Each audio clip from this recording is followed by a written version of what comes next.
The outer sentinel array hovered beyond Pluto's orbit, a network of massive stations designed to detect threats before they reached human territory. It had stood watch for over 2 centuries. It had never failed. Until now. "Run it again," Elias said, his voice low but firm. Lieutenant Hara glanced back at him, fingers moving across the console. "Already did. It's not natural." "Define not natural."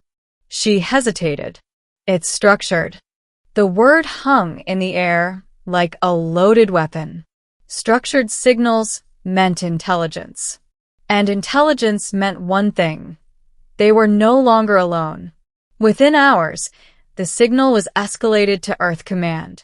Within days, a response team was assembled. Within a week, humanity crossed a threshold it had spent centuries preparing for. First contact. But it wasn't peaceful. The signal changed. It wasn't repeating anymore. It was approaching.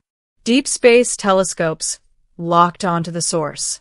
What they found chilled even the most hardened analysts. A fleet. Massive. Silent. Moving with impossible speed. No attempts at communication. No hesitation. Just a direct course toward the solar system. "They're not exploring," Elias said during the emergency briefing. "They're advancing." Earth Defense Council convened immediately.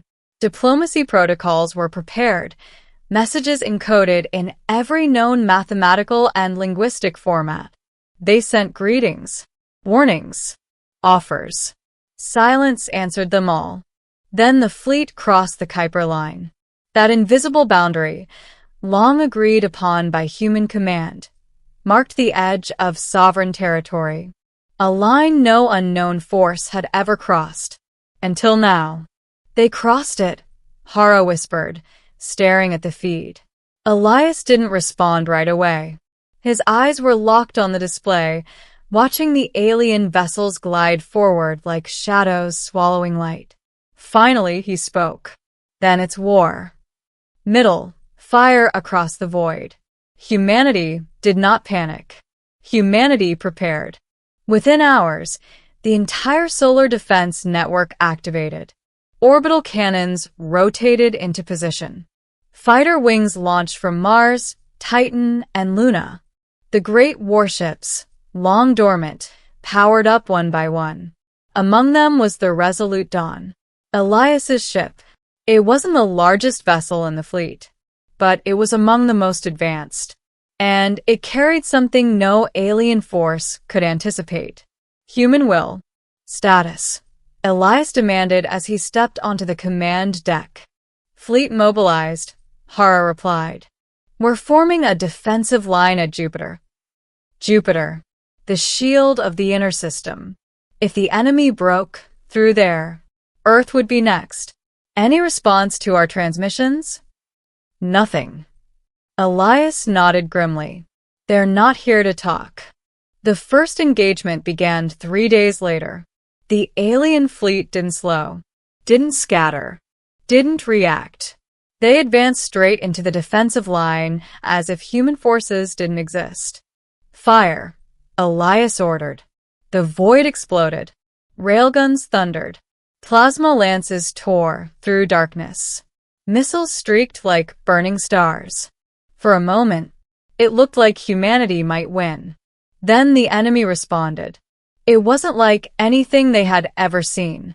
No visible weapons. No flashes. No sound. Just erasure. Entire squadrons vanished. Not destroyed. Gone. Ships blinked out of existence as if they had never been there. "What the hell was that?" someone shouted. "Unknown energy signature." Hara yelled. "We're losing ships." Elias clenched his jaw. Adapt. Humanity had survived wars before. Against itself. Against impossible odds. Adaptation was in its blood. "Spread formation," Elias commanded. "Don't give them clusters. Target their lead vessels. Focus fire." The tide shifted. Slowly. Painfully. But it shifted. Human ships began landing hits. Alien vessels, once thought invincible, started to break apart under sustained assault. They weren't unstoppable.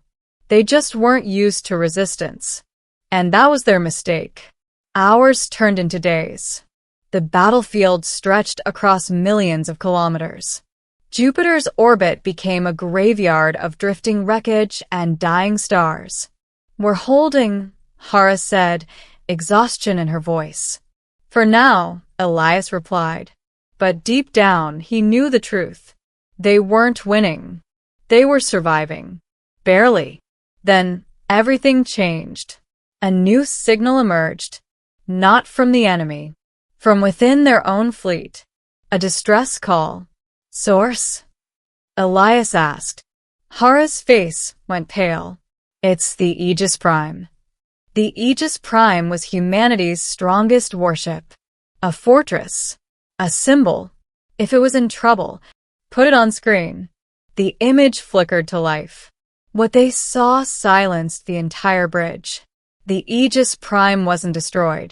It wasn't damaged. It was being taken apart. Piece by piece. Without weapons. Without explosions. The alien ships surrounded it, disassembling it like a machine understudy. "They're learning," Hara whispered.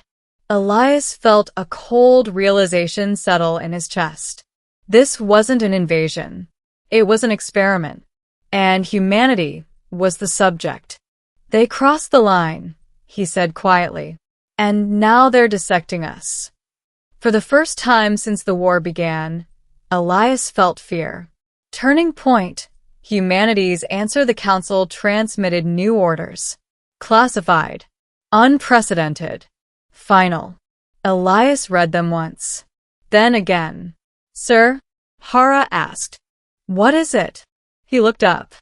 His expression had changed. "They've authorized it." The room went silent. Everyone knew what it meant. The last resort. The weapon humanity swore never to use. Project Helios Protocol. A system designed not to destroy ships, but to collapse space itself. "Sir, if we deploy that, we don't just hit them," Hara said. "We erase everything in range." Elias nodded. "Yes." "Millions of our own ships," someone whispered. Elias took a slow breath. They crossed the line. He looked at the battlefield. At the dying fleet. At the enemy that saw humanity not as equals, but as something to be taken apart. "They need to understand," he said. "Humanity is not something you experiment on." Final battle. The line is drawn. In fire, the resolute Dawn moved forward. Alone. "Broadcast on all channels," Elias ordered. Hara hesitated. "What do we say?" Elias stared at the enemy fleet. Then spoke. "This is Commander Elias Varn of the United Earth Fleet. You have crossed into sovereign territory. You have ignored all attempts at communication. You have attacked without provocation." He paused. "This is your final warning. Withdraw." Silence. Then movement. The alien fleet advanced. Again. Elias closed his eyes for a brief moment, then opened them, resolved. "Helios Protocol," he said. "Activate." The universe bent. Light twisted. Stars warped. Space itself seemed to scream. At the center of it all, the alien fleet. For the first time they reacted. Ships turned. Formations broke. Signals spiked. Too late. The collapse began. A ripple. Then a wave. Then nothing. The alien fleet vanished. Not destroyed. Not scattered. Gone. Along with a portion of space itself. The battlefield fell silent. No explosions. No debris. Just emptiness. Ending. Humanity responded. The war ended as suddenly as it began. No more signals. No more fleets. No retaliation. Just silence. Weeks passed. Then months. Humanity rebuilt. Monuments were raised. Names were remembered. The cost was immeasurable, but so was the message. "They'll come back," Hara said one day, standing beside Elias on the observation deck. He nodded. "Yes." "Do you think they understand now?" Elias looked out into the stars, at the vast, unknown darkness. "I think," he said slowly, "they learned something important." "What's that?" Elias's voice was calm, steady, unshakable. "That humanity does not start wars." He paused. "But we finish them." Far beyond the edge of known space, something watched. Not with anger, not with fear, but with caution. A single transmission echoed across the void. Translated, analyzed, understood. "Do not cross the line again." And, for the first time, the universe listened,